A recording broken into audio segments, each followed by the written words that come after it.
না এখন তো সবাইকে তো বিয়ে করা সম্ভব না, তাই না? আমি কি সবাইকে বিয়ে করতে পারবো? এখন হ্যাঁ, অনেকে আমাকে লিখছে যে আপুকে আমার ক্রাশ লাগে, এই লাগে সেই লাগে। মানে স্পেশালি ছেলেরা দেখি খুব ভালো ভালো মানে প্রশংসা করছে, মেয়েরা একটু জেলাস, মেয়েরাই দেখি বেশি ব্যাড কমেন্ট করে। আমি নেক্সট ইয়ারে বিয়ে করার প্ল্যান আছে, নেক্সট ইয়ার একটু নিজেকে গুছাই, আমার কয়েকটা সিনেমা আবার রিলিজ হোক, তারপর যাই যে আমাকে ভালোবাসবে তাকেই আমি বিয়ে করবো। ছেলে তো ওভাবে দেখা যায় না, দেখেন অনেক হাই প্রোফাইলের ছেলে আছে ক্যারেক্টার ভালো না, তাদের তো আমি বিয়ে করবো না। আবার অনেক হাই প্রোফাইল লো প্রোফাইলের আছে তারা ভালো, বাট তাদেরও আমি করবো না। আমার কাছে তো যাকে আমি বিয়ে করবো তাকে নায়কের মতোই লাগবে আমার কাছে। মানে কি বলে, এটা হচ্ছে পারসেপশন, আমার পার্সোনাল। তো কার কাছে কেমন লাগবে এটা তো আমি জানি না, সেটা আপনারা নিতে পারেন। আমি বলেছি আমি সেলিব্রিটি বিয়ে করবো, কাকে করবো সেটা কিন্তু আমি বলিনি, সেটা আপনাদের ব্যাপার। হ্যাঁ, শেখদের বিয়ে করবো এটাও নিউজ আসছে। আমি বুঝি না আসলে মানে আনমেরিড থাকার এটা কি কুফল না সুফল।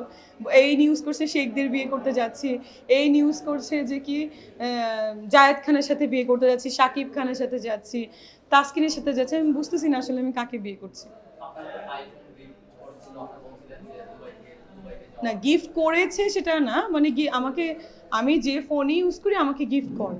তো গিফট তো আসলে যে আমার মনে করেন মানে বয়ফ্রেন্ড বা আমার ফ্রেন্ডরা করবে এরকম না, আমার ফ্যামিলির লোকও তো আমাকে গিফট করতে পারে, করতে পারে না? আমার কাজিন, আমার রিলেটিভস, আমার আব্বু আম্মু, এনিওয়ান।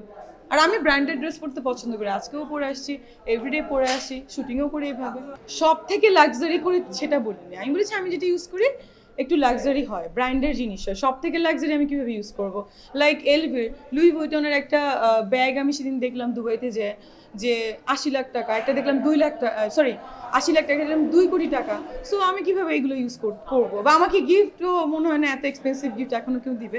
যদি দুবাই কোনো মানে শেখ মানে লাইক কি বলে এটাকে, দুবাইয়ের বাচ্চার ছেলে মেয়ে হলে বিয়ে করলে তারা হয়তো আমাকে দিতে পারে।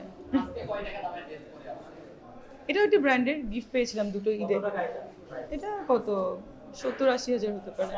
এটা ইয়ে আছে আপনার, নেটে সার্চ দেন, ভার্সেসিতে দেখতে পারবেন, সেম শার্টই আছে। না দিলে তো অবশ্যই নিব, কেন দিবেন? নিব না, গিফট তো খারাপ কিছু না, গিফট তো আমি নিবই। আগে রিলেশনশিপে যাই, তারপরে দেখা যাবে। না ওই যে শেখের ছেলে না, এটা তো বলা যাবে না আমি কার সাথে গেছি কি যাই না। মানে আমি বললাম ফর অ্যান এক্সাম্পল, তারা নাকি ওই ফ্যামিলির জন্য, রয়্যাল ফ্যামিলির জন্য তারা এক্সক্লুসিভ জিনিস বানায়। আমি সেটা বলেছি, আমি দেখে এসেছিলাম তারা রয়্যাল ফ্যামিলির জন্য এক্সক্লুসিভ গিফট বানায়, মানে জিনিস বানায়। তো আমার তো শখ আছে ওরকম একটা গিফট আমি ইউজ করি যদি আমাকে কেউ দেয়, কিন্তু আমার তো ক্ষমতা নেই ওটা আমি কিনতে পারবো, আমি এত টাকা তো ইনকাম করি না। হ্যাঁ আমাকে অনেকে লেখে।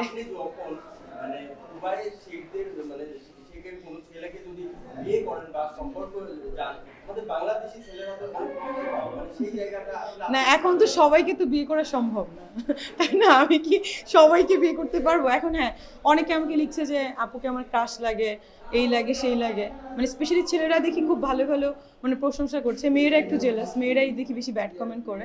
তো ভালো, বিষয়টা ভালো লাগে। মানুষ ক্রাশ বললে খারাপ লাগার কিছু